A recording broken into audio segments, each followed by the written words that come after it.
Самые глубокие пещеры в мире в Абхазии — это пещеры Крубера и Веревкина. Эти полости привлекают внимание ученых из разных стран. Несмотря на то, что многие пещеры были исследованы не раз, они все еще хранят немало тайн.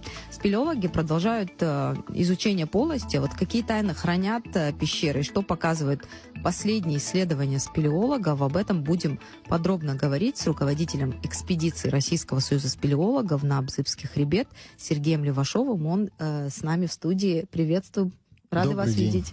Добрый день. Завершилась очередная экспедиция на Абзыбский хребет. Чем эта экспедиция отличается от тех, что были до этого? Ну, я хотел бы несколько слов сказать о проекте в целом.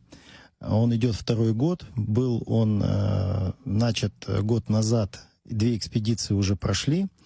Это 3-я уже экспедиция. И мы рассчитываем, что этот проект, начатый Российским союзом спелеологов, будет продолжаться еще много лет. Потому что пещер действительно в Абхазии очень много. Они постоянно прирастают новыми, какими-то неизвестными до сих пор объемами.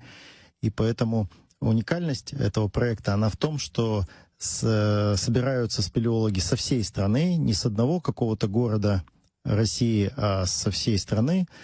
Экспедиции большие, в них участвует много людей, и мы на Абзыбском хребте теперь можем исследовать те пещеры, которых не было уже людей 40-50 лет, с тех пор, как были большие такие экспедиции еще до 90-х годов. Последние исследования, например, к таким выводам приходят. Вот раньше самая глубокая пещера была пещера Веревкина, потом она уступила пещере Крубера. Вот попытка дойти до глубины этих пещер, она все-таки продолжается, и до конца тоже нельзя сказать, что... Дело в том, что когда люди в пещеры идут, это часто задают вопрос, что их мотивирует. У кого-то это спортивный интерес, испытать себя, почувствовать какие-то сильные эмоции или преодолеть какие-то отметки по глубине глубже, чем остальные. Вот. Но могу сказать, что исследовательские экспедиции, они нацелены, вот как наша, в первую очередь на поиск понимания того, как устроен подземный мир. Может быть, даже самая небольшая пещера окажется интересной, например, потому что в ней будут обнаружены какие-то наскальные рисунки или следы пребывания людей, которые никак не связаны с объемами этой пещеры, но интересны ученым, интересны жителям Абхазии, потому что это их история. Вот. Поэтому мы стремимся исследовать подземное пространство и в первую очередь понять, как устроены пещеры. А это уже в свою очередь дает информацию для очень многих, в том числе технических служб. Например, вот я рассказывал перед эфиром про Джирху, реку, на которой стоит ГЭС, и мы тоже продолжаем исследования там. По течению этой подземной реки вверх поднимаемся. Это село Джирхва или на Абзыбе вы имели в виду? Я имею в виду на Абзыби речку Джирхва, которая втекает в Бзыбь, впадает в Бзыбь в районе Джирхва-ГЭС. Такое место известное.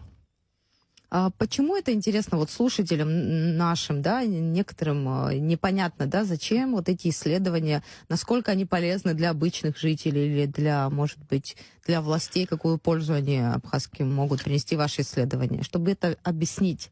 Ну, я думаю, что тут в первую очередь нужно, конечно, признаться, что мы этим занимаемся в первую очередь для того, чтобы испытать самим какие-то сильные эмоции. Каждый человек стремится жить необычной жизнью, интересной жизнью, но те знания, которые нам удается получить, они, конечно, могут быть использованы.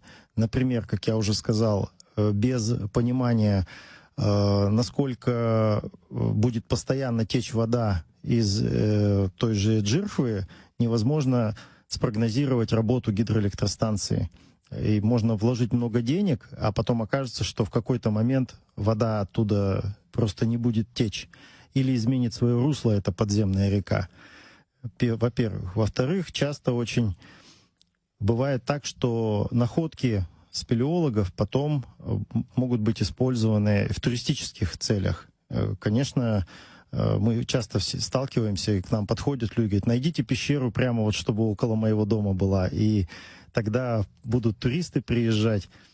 Ну, так, конечно, часто. Это эффект про сферу туризма, да, как стимулирует развитие В том числе. других направлений. Вот меня впечатлила история, как житель села к вам обратился с просьбой помочь доисследовать пещеру. Да, уже сами люди, понимая, что пещеры — это визитная карточка Абхазии во многом, действительно, самые глубокие пещеры здесь находятся в мире, стремятся сами найти пещеры поблизости от своего дома и просят спелеологов эти пещеры дальше исследовать, потому что требуется снаряжение, опыт, чтобы глубоко туда проникнуть, в надежде, что этот объект станет потом привлекательным для туристов, они приедут, и особенно это важно для каких-то удаленных поселков, деревень, где во многом уже остались взрослые, только пожилые люди. И таким образом, может быть, жизнь деревни начнет активнее двигаться. Интересно еще поговорить о том, кто и как следит за тем, чтобы какие-то экологические нормы не были нарушены. Потому что экосистема очень чувствительная, и некоторые пещеры, в них нога человека не ступала не только десятилетиями, но и в некоторые, которые впервые открываются миллионы лет. Ну вот как раз я попал к вам на эфир после встречи, которая у нас очень продуктивно прошла в Министерстве экологии, именно с стороны Российского союза спелеологов. Мы предложили дальнейшее сотрудничество. Мы будем всю информацию, которую нам удается получить в виде отчетов, передавать в Министерство экологии, которое будет уже следить за тем, чтобы эти исследования были, во-первых, востребованы и полезны для Абхазии, чтобы не были нарушены какие-то экологические нормы, потому что бывает информация получают люди и потом стремятся попасть в эти пещеры, не имея должного опыта, и наносят вред. Разбирают на сувениры какие-то натечные образования или оставляют мусор, даже не потому, что они так хотели, так воспитаны, а просто у них нет опыта проникновения, и они не знают, как можно очень легко нарушить экологическую обстановку в пещере. Это хрупкое очень равновесие. Но, с другой стороны, попасть в эти пещеры обычный человек тоже не может. Это труднодоступные места, куда на вертолете, это и дорого, и вряд ли обычный турист туда доберется. В горы, да, но в Абхазии много пещер прямо находятся в непосредственной близости от домов, от поселков, возле дорог, и поэтому туда попасть как раз можно. То есть, да, с этими пещерами, конечно, нужно быть более осторожными, и все-таки кто-то должен следить за тем, чтобы нормы соблюдались. А по поводу исследования, вы говорите, что в ходе ваших экспедиций неоднократно вы видели какие-то интересные объекты. Это и какие-то сооружения, которые представляют интерес для археологов уже, не для спелеологов, а для археологов. Пещеры вообще издавна служили убежищем для людей. Охотники использовали их в качестве хранения добычи или временных укрытий, когда в горах их заставала непогода. Когда мы ищем такие объекты, как пещеры, мы часто находим еще и следы древних цивилизаций, людей, которые жили на территории Абхазии. Ну, например, очень часто встречаем в горах, в труднодоступных местах, такие каменные стены, которые, ну, на наш взгляд, построить можно только для того, чтобы они просуществовали так долго. Это столько усилий нужно. Люди тратили много времени и усилий для того, чтобы создать такие сооружения. Внутри них часто были находки каких-то артефактов, наконечники стрел и так далее. Поэтому вот сейчас мы договорились, что мы не просто будем наблюдать, мы во время своих поисковых маршрутов будем фотографировать, будем отмечать на картах эти места и эту информацию тоже Министерство экологии отдавать, потому что это наследие народа Абхазии. Вы перед интервью мы с вами успели еще пообщаться. Вы говорили о том, что ваши данные помогают в том числе и понять, как гидросистема устроена, и что иногда вырубка лесов, насколько вот экосистема, она чувствительна, и ваши данные это демонстрируют. Элементарная вырубка лесов может быть в каком-то отдаленном месте, может повлиять на приток воды, допустим, в другом районе. Да, так называемый вот карстовый рельеф, рельеф, который содержит пещеры, он очень живой, очень быстро меняется. Иногда бывает так, что источник может работать много лет, даже сотни лет, а потом пересохнуть. Или действительно может так случиться, что какой-то ледник в горах изменил свое положение, стаял. Сейчас тем более все говорят о потеплении, в эпоху потепления климата мы живем. И может достаточно быстро поменяться ситуация, которая приведет к изменению гидрогеологического режима источников. Это нужно тоже знать и учитывать. Не только в хозяйственной деятельности, но и вот в таких бытовые вещи, как просто питьевая вода. Вот. Я уже говорил про сооружения, такие как ГЭС, их тоже нужно строить с учетом всех этих обстоятельств. Мы составляем карты пещер подземные. Мы, конечно, вот сейчас был разговор, какие-то названия даем.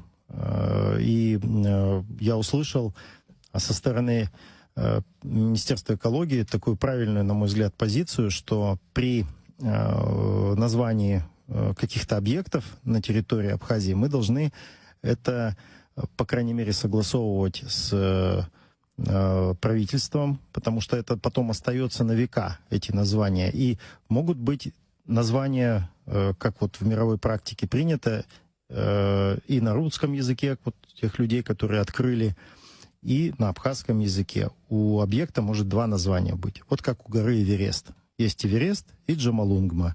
Все знают этот объект под двумя именами. Ну, чувствительная тема, да, топонимика. Да. И, конечно же, хочется, когда речь идет о таких мировых открытиях, конечно, чтобы такой элемент национального колорита все-таки там присутствовал.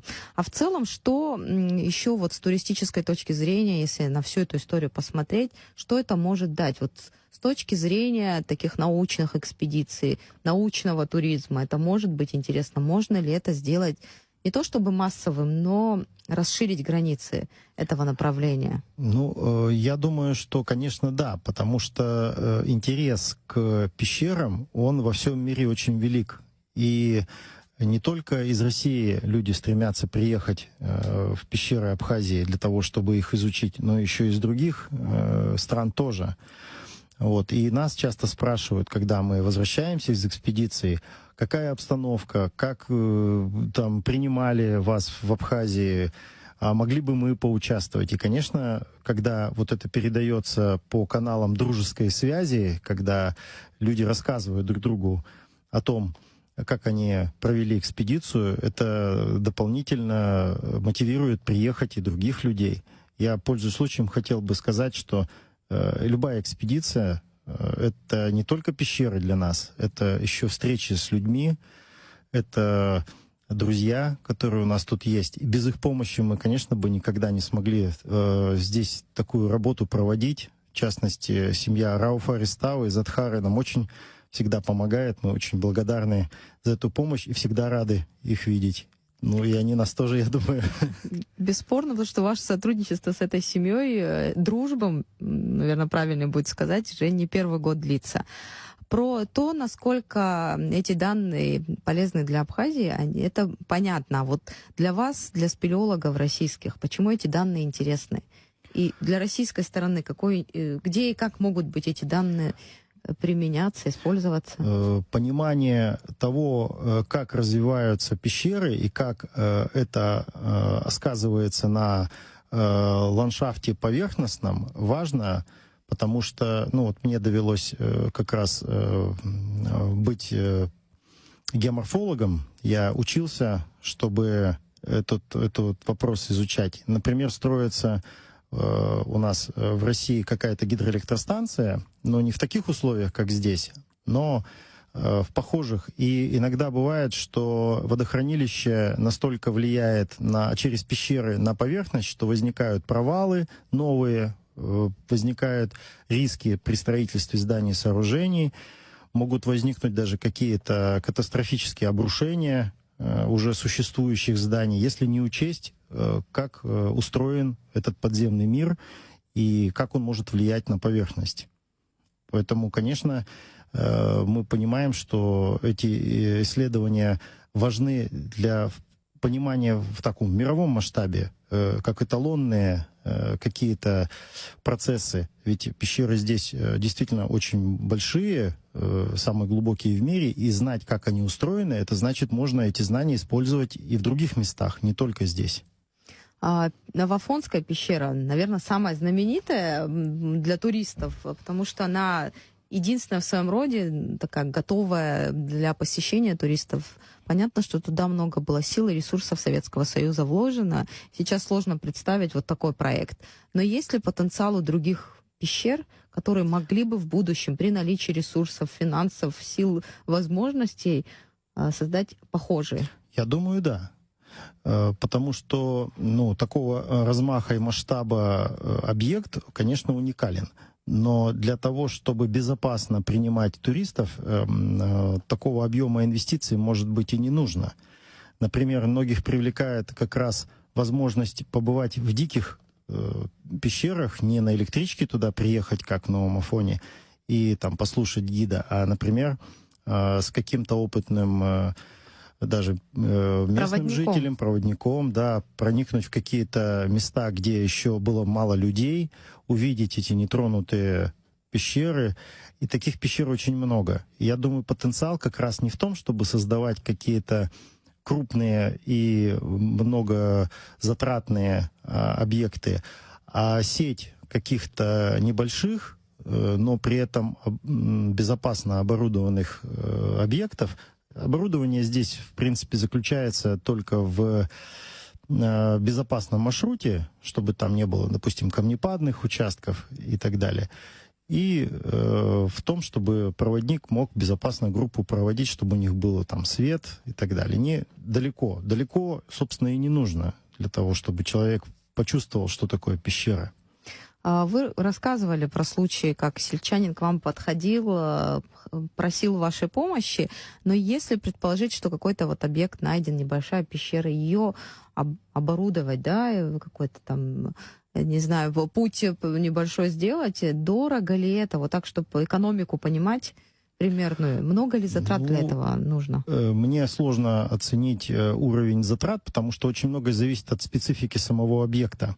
Вот, но могу сказать, что работа должна быть как построена. Мы об этом как раз с Министерством экологии вот сейчас говорили с представителями Министерства экологии в том, что информацию о этих объектах спелеологи должны передавать в местные органы власти. И тогда они уже смогут помогать местным жителям из вот этих вот находок, данных, да, делать какие-то вот такие вот объекты. Это очень правильная и для нас мотивация, потому что мы же тоже, когда открываем пещеры, когда затрачиваем много усилий на это, хотели бы, чтобы наша работа была востребована. Это придает смысл нашей работе. И мы будем стараться эту информацию передавать в Абхазию Министерство экологии, и уже с помощью вот такого взаимодействия нам, я надеюсь, удастся помочь в том, чтобы была сеть таких небольших, пусть, но эффективных объектов, которые привлекали бы туристов. Я уверена, нашим слушателям интересно, каково это погружение в пещеру, да, вот этот мир, обратный мир, какой труд на это затрачивается. Немного, пользуясь временем, которое у нас остается до конца беседы, расскажите немного про этот мир. Ну, я могу сказать, что человеку всегда свойственно было испытать какие-то новые ощущения. Конечно, в космос полететь могут не все. Только это тоже единицы. сравнить, Нужно кстати, готовиться. можно и с космос, и спелеология, Да. космонавтикой. Можно сравнить с погружениями в океан, когда человек тоже вокруг себя ощущает абсолютно другой мир, где живут совершенно другие существа, которых мы не видим обычно в обычной жизни. Действуют другие законы. И пещеры — это возможность попробовать себя погрузить в абсолютно другой мир, где нет дня и ночи, где звуки совершенно другие, где человек гармонизирует внутри себя внутренний свой мир, потому что вот эта тишина, вот это вот отсутствие внешних раздражителей, работа в небольшой группе, когда все люди, вот они рядом с тобой, и это в совокупности дает возможность что-то в себе еще увидеть, что-то такое, что за суетой вот этой нашей современной жизни иногда люди упускают. Вот. И потом, когда возвращаешься из пещер, когда ты там пробыл не день, не два, 20 дней, например, прожил, ты по-другому смотришь на многие вещи, как будто с чистого листа. Это помогает потом в жизни преодолевать какие-то сложности, трудности, которые кажутся большими, но с высоты Через вот призму этого опыта уже их преодолеть гораздо проще. А какие-то удивительные истории, которые с вами происходили в абхазских пещерах? Может быть, какие-то ожидания ваши, они не оправдались, наоборот, вы были удивлены, что-то такое интересное, что вспоминается? Вы знаете, всегда один и тот же сценарий, когда такой вопрос задается, как было сложно, какие были обстоятельства, которые были все против нас, но мы смогли их преодолеть, и как все благополучно закончилось. Вот по большому счету, вспоминая все истории, которые происходили, они вот примерно по такому сценарию, но всегда интересно накалом эмоций. И, ну, например, вот сейчас мы благодаря нашему другу Алексею Головину, пилоту вертолета, смогли, мы попали в снег, выпало 1,5 метра снега. Ну, наверное, здесь на побережье были дожди. Ну, похолодание да, ощущаем. похолодание. А вот в горах в это время был сильный ветер, снег, и у нас 2 лагеря оказались изолированы друг от друга. Мы не могли никуда передвигаться. Мы 5 дней просто строили снежные стены вокруг палаток, чтобы не сдуло их ветром. У нас связь была только радиосвязь, ну, иногда можно было поймать какую-то сотовую связь. И вот буквально 2-3 часа хорошей погоды позволили ему очень ювелирно нас вертолетом с гор снять. И вот эти ощущения, когда все на таком пределе, они, конечно, очень хорошо запоминаются и потом в обычной жизни поддерживают людей. Когда они такое преодолевают вместе, они потом становятся настоящими друзьями. Абхазские горы отличаются не только красотой, но и коварностью, как говорят вот знатоки. В чем их коварство? Очень быстро меняется погода, очень быстро может стать вместо солнца холодно, и ветер, и дождь. Но это такой вызов, который и в обычной жизни бывает с человеком, что очень быстро почва из-под ног уходит, какие-то события возникают, которые нужно преодолевать, и это такой тоже опыт. Мы благодарны коварству абхазских гор, потому что это дает нам возможность расти. И последнее, что я хочу спросить, следующий этап вашей экспедиции когда? Конечно, мы не останавливаемся, мы идем вперед. У нас впереди еще будет много экспедиций, не одна. Следующее уже буквально через 1,5 месяца. Мы в конце года традиционно приезжаем и работаем на Мчиште, в Адхаре, и планируем уже летнюю экспедицию на следующий год. Спасибо, что рассказали о результатах вашей экспедиции. Будем дальше следить за этими исследованиями. Спасибо Удачи вам. за возможность высказаться. Нашим слушателям напомню, у нас в гостях был руководитель экспедиции Российского союза спелеологов на Абзыбский хребет Сергей Левашов. Мы говорили об экспедиции в Абхазии, о том, какие исследования проводят спелеологи и какие открытия были сделаны за последнее время.